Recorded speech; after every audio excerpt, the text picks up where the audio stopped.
Hello everyone. तो आज हम सेक्शन 482 ऑफ सीआरपीसी की बात करेंगे इस वीडियो में। तो क्या हाई कोर्ट के पास पावर्स हैं किसी भी एफआईआर को क्वैश करने की? तो ये सेक्शन इसी पावर से रिलेटेड है, that inherent power of high Court in quashing FIRs. So, what is section 482? Let's understand the section first. So, nothing in this code shall be deemed to limit or affect the inherent powers of the High Court to make such orders as may be necessary to give effect to any order under this code or to prevent abuse of the process of any court or otherwise to secure the ends of justice. तो ये section क्या कह रहा है? Section यही कह रहा है कि इस कोड में यानी सीआरपीसी में कोई भी सेक्शन ऐसा नहीं है जो कि हाई कोर्ट की इस पावर को अफेक्ट करेगा. और वो पावर क्या है? दैट इफ हाई कोर्ट को ये लगता है कि वो कोई भी ऑर्डर दे सकती है या किसी कोर्ट के प्रोसेस का अब्यूज हो रहा है और if it needs to serve the justice, तो उस केस में एफआईआर को क्वैश करा जा सकता है.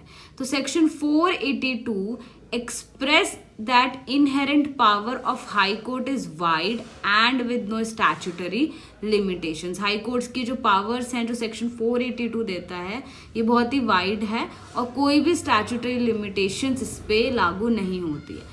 नाउ क्वैशिंग ऑफ एफआईआर या कोई भी क्रिमिनल कंप्लेंट को क्वैश करने का मतलब यही है कि आप उस क्रिमिनल प्रोसीजिंग पे एक रोक लगा रहे हैं, उसको स्टॉप कर रहे हैं, उसको एंड कर रहे हैं किसी भी स्टेज पे कि अब ये प्रोसीजिंग्स आगे नहीं बढ़ सकती हैं. अब गाइडलाइंस दी गई थी कि एफआईआर को कैसे क्वैश करा जा सकता है. तो अगर ये गाइडलाइंस नहीं दी जाती तो इट्स बेसिकली कि हाई कोर्ट कभी भी या कोई भी जाके किसी भी टाइप के एफआईआर को क्वैश करवा सकता है. तो कुछ गाइडलाइंस इशू करी थी जिसमें कौन से केस में, the case name is Prabhat Bhai Ahir versus state of Gujarat 2017 का केस है जिसमें सुप्रीम कोर्ट ने गाइडलाइंस दी थी कि अगर high court wants to exercise this power under section 482 तो उसमें क्या कर सकता है. तो सेक्शन 482 कोई न्यू पावर्स नहीं देता है, ये सिर्फ रिकॉग्नाइज करता है और उन पावर्स को प्रिजर्व करता है जो हाई कोर्ट के पास पहले से है. तो एक तरीके से उन पावर्स को एक सेक्शन दे दिया गया. सेकेंड चीज is power to quash FIR under section 482. अगर आप सेटलमेंट के केस में if you want to quash this FIR between offender and victim तो उसमें भी एफआईआर को क्वैश करा जा सकता है और नॉन कंपाउंडेबल ऑफेंसेस में भी इन एफआईआर को क्वैश करा जा सकता है. एफआईआर को क्वैश करने से पहले हाई कोर्ट को देखना पड़ेगा कि किसी पार्टी का कोई राइट तो इन्फ्रिंज नहीं हो रहा है, क्या एंड्स ऑफ जस्टिस सर्व किया जा रहा है नहीं किया जा रहा, would justify the exercise of inherent power. Although inherent power of high court has wide plenitude, ये हमने पढ़ा था अभी कि हाई कोर्ट की जो पावर्स है वो बहुत बड़ी हैं. तो बेसिकली दो चीज़ों में it needs to be exercise, that is first is to secure ends of justice and second is to prevent an abuse of the process of the court.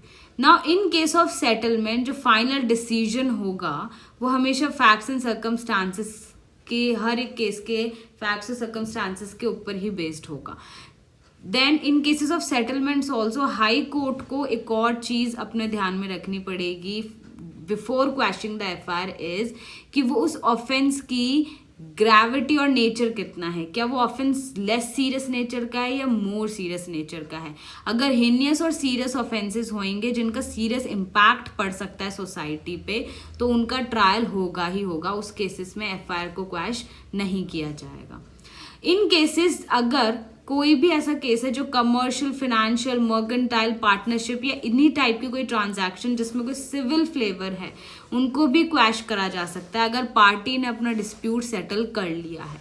अगर हाई कोर्ट को लगता है that the possibility of a conviction is remote और अगर criminal proceedings को continue करा गया तो ये एक तरीके से ऑपरेशन ऑफ प्रीजुडिस कॉज करेगा. तो इस केस में भी हाई कोर्ट जो है क्रिमिनल प्रोसीडिंग्स को क्वैश कर सकती है.